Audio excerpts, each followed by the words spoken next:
Hey guys, it's Vampire Mike from SegaCDUniverse.com. This is a big thank you video to my good friend and your good friend, GrubGun, aka Jeremy. As you can see, he put his little embellishment here. He does look a little bit like Bowser or King Koopa, depending on which game you play.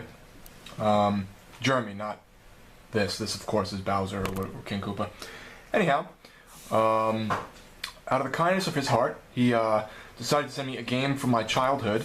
It was actually one of the first PlayStation 1 games that I owned, and a friend and me used to trade it back and forth to each other because we really needed an RPG fix, and we really wanted one, but this was kind of the only thing available at that time. So it was a pretty good game. It was very difficult, very long-winded, and we would trade it back and forth like every other week, and I think I eventually sold it, I guess. But GrubGun had come across it in the wild, I guess, for a decent price, and he spent $10 of his own money to mail this to me, so thank you very much. I really appreciate that, GrubGun. He may look like a hard man on the outside with a penchant for Nintendo, but he saves spiders, guys. He saves spiders. So here you go. Let's crack this bad boy open. I don't see any more addresses on here, I don't believe, but let me cover that up just in case. Really nice packaging. Oh, a letter. Look at that. Vampire Mike. Very funny. I like that. Hey. I bet you thought this was never going to show up. Well, I managed to shift my lazy ass long enough to actually get it sent. Enjoy.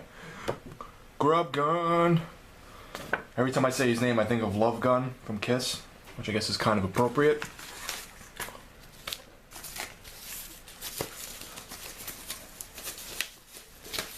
So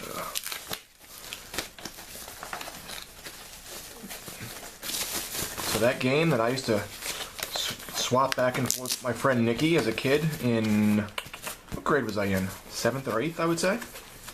Whenever PS1 came out, was Beyond the Beyond. This game was just so long and like difficult, and I don't know why they put it in a double box considering it's only one disc. It says it right on the side. Wow, it's in pretty nice shape too for an old game. Complete, comes with the manual, in good shape, a couple cracks, but otherwise great. I don't know if you could see very well. It was just like a very, you know, starter-esque RPG for the PS1. It didn't really show off a lot in terms of the capabilities for the PS1, but you know, it had some little flares. It just ended up being really difficult, and the characters were kind of weird. I don't know. Just one of those games, and I think it takes like 30 minutes to get into the game because there's so much speaking. So, thank you so much, Jeremy. Really appreciate it. I don't know if I'm going to actually play this, or at least play it right now, because my PS1 is not hooked up. But this brings me such good memories that I just, you know, really wanted it. So when you said you would, if anyone was interested, I had to chime in. But thank you so much again. Please, everyone, check him out. He's, excuse me, he's an excellent YouTuber. I'm going to put his name down in the description like usual. And he's just a great guy. He has some really fun stuff up. And like I said, even though he looks like he belongs in Mad Max Beyond Thunderdome, because he's you know, tough looking, like he wants to break your face open with his head, he saves spiders. So he's a nice man, does the right thing, and he helps his friends out. So thanks guys for watching. It's Vampire Mike from SegaCDUniverse.com. Be good.